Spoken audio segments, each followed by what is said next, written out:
Assalamualaikum warahmatullahi wabarakatuh. Nama saya Nila Sofa, NIM 111982. Di sini saya akan sedikit menjelaskan tentang potret keluarga Bapak Murtado. Nama Bapak Murtado, usia 51 tahun, suku bangsa Jawa, agama Islam, pendidikan terakhir SMP. Pekerjaan buruh lepas. Nama Ibu Nurul Kholisoh, usia 46 tahun, suku bangsa Jawa, agama Islam, pendidikan terakhir SMA, pekerjaan ibu rumah tangga. Keluarga Bapak Murtado menempati rumah yang terletak di daerah Tangkil. Bangunan rumahnya terbuat dari tembok dan sudah bercat rapi. Lantainya juga sudah berkeramik. Bagian dalam rumahnya terdiri dari ruang tamu, 2 kamar tidur, ruang kerja, dapur, dan 2 kamar mandi yang terpisah. Di depan rumah dibiarkan kosong tanpa ditumbuhi tanaman, sementara di belakang rumah adalah lahan kosong milik tetangganya. Bapak Murtado adalah seorang buruh batik sejak tahun 2005 dan Ibu Lis sebagai ibu rumah tangga. Beliau merintis batik mulai dari nol, ditemani istrinya. Beliau memulai karirnya dari berjualan batik di rumah mertuanya yang terletak di desa Pekajangan. Barulah sekitar tahun 2010 bisnis beliau mulai berkembang pesat. Beliau mulai membangun kembali tanah yang beliau beli pada tahun 2008 di desa Tangkil. Setelah pembangunan selesai, beliau memboyong keluarganya ke rumah baru. Di sana beliau melanjutkan bisnis batiknya. Awalnya beliau hanya mengerjakan semua bisnisnya. Namun seiring bertambahnya pesanan, beliau mulai mencari karyawan. Pada awal tahun 2013, beliau memiliki 4 karyawan. Barulah pada pertengahan 2013, beliau mempunyai 4 karyawan baru lagi. Bapak Murtado memiliki 2 orang anak yang sudah menginjak dewasa. Anak pertama beliau bernama Naili Hania yang berusia 23 tahun dan sekarang masih kuliah di IAIN Pekalongan jurusan FTIK.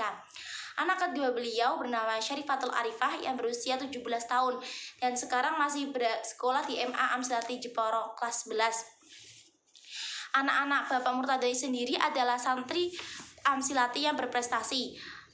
Anak-anak pertama beliau adalah seorang mahasiswa yang aktif dalam organisasi. Naili bergabung dengan HMJ Piaut, bagian komunikasi dan transfer dan informasi. Naili juga seorang ustadzah di TPQ Tangkil. Naili berkesempatan mengajar Amsilati. Sementara untuk anak kedua beliau, Syarifah, masih mengenyam pendidikan di pesantren. Setiap 3 bulan sekali, Bapak Murtado menjenguk putrinya yang berada di pondok pesantren Amsilati Jepara. Beliau sering mengajak istrinya dengan menggunakan bus sebagai sarana transportasi. Untuk masalah uang jajan, beliau rutin mengirimkan sejumlah uang melalui ATM. Menurut pendapat Bu Lis, beliau termasuk ibu yang memperhatikan dalam hal pendidikan anak-anaknya. Hal ini dikarenakan Bu Lis ingin nasib anak-anaknya lebih baik dari keluarganya sehingga tidak menyusahkan saudara atau kerabat. Ibu Lis sendiri selalu memperhatikan anak-anaknya dalam hal menempuh pendidikan. Beliau selalu mendampingi anaknya saat belajar, memfasilitasi anak untuk belajar, mengecek pekerjaan sekolah dan lain-lain agar belajar anak selalu terkontrol dan potensi anak juga meningkat. Bapak Murtado adalah bapak yang tegas. Ketika anaknya melakukan kesalahan, beliau akan memberi hukuman agar anaknya tidak melakukan kesalahan untuk kedua kalinya. Seperti contoh, beliau tidak memperbolehkan anaknya pergi jalan-jalan selama jangka waktu yang telah beliau tentukan. Beliau berharap anaknya bisa belajar dari kesalahan yang telah ia lakukan. Ketika anaknya berprestasi, beliau akan memberikan reward atau penghargaan kepada anaknya berupa fasilitas yang nyaman kepada anaknya dalam belajar. Sementara Bu Lis akan memberikan reward atau penghargaan kepada anaknya dengan memasak makanan kesukaan anaknya sebagai ungkapan rasa syukur. Karena menurut mereka, reward atau penghargaan diberikan kepada anak agar sang anak lebih bersemangat dalam menghadapi mimpi. Bu Lis juga membagi tugas rumah kepada anaknya agar belajar mandiri. Anak-anak Bu Lis juga melaksanakan tugas-tugas itu, contohnya seperti menyapu lantai rumah dan halaman, mencuci piring, membantu menyiapkan hidangan di meja, dan mencuci pakaian. Bu Lis berharap kelak anaknya terbiasa melakukan pekerjaan rumah.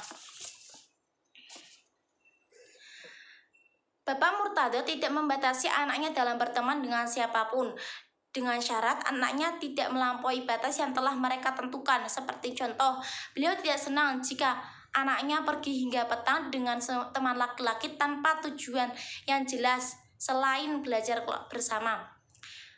Naili juga dekat dengan kedua orang tuanya. Jika ada masalah dan sulit dibicarakan sendiri, Naili akan meminta saran kepada kedua orang tuanya. Naili sering berdiskusi dengan kedua orang tuanya masalah metode pembelajaran di TPQ atau masalah organisasi, dan orang tua akan memberikan solusi kepada Naili. Menurut penuturan Naili, dia adalah orang yang mudah bergaul. Dia mempunyai banyak teman di kampus dan sekitarnya. Setiap ada waktu luang, teman-teman Naili akan berkunjung ke rumahnya. Naili juga sering berkunjung ke rumah neneknya yang berada di desa Pekajangan dan menghabiskan waktu dengan bercengkrama bersama kerabatnya. Secara umum, keluarga Bapak Murtado sendiri sangat terbuka ketika memberikan keterangan selama wawancara. Bapak Murtado adalah bapak yang ramah setiap kali penulis berkunjung untuk melakukan wawancara. Bapak Murtado selalu menyambut dengan baik. Bapak Murtado mempersilahkan penulis duduk dan berusaha memberikan tempat yang nyaman pada penulis dengan mengatur kursi dan meja sambil merapikan meja yang sedikit berantakan. Pada saat itu Bapak Murtado mengenakan baju koko batik, sementara Ibu Lis tampil dengan daster rumahan. Sedangkan anak pertama beliau, Naili, adalah orang yang ramah dan mudah akrab. Selama wawancara berlangsung, Naili menjawab dengan nada yang bersahabat. Selama wawancara berlangsung juga, Bapak Murtado dan keluarga sangat ramah kepada penulis. Beliau juga sering melontarkan guyonan agar penulis tidak canggung. Setelah selesai wawancara, beliau memberikan hadiah kepada penulis. Sekian penuturan tentang keluarga Bapak Murtado. Cukup sekian. Apabila ada kesalahan mohon dimaafkan. Assalamualaikum warahmatullahi wabarakatuh.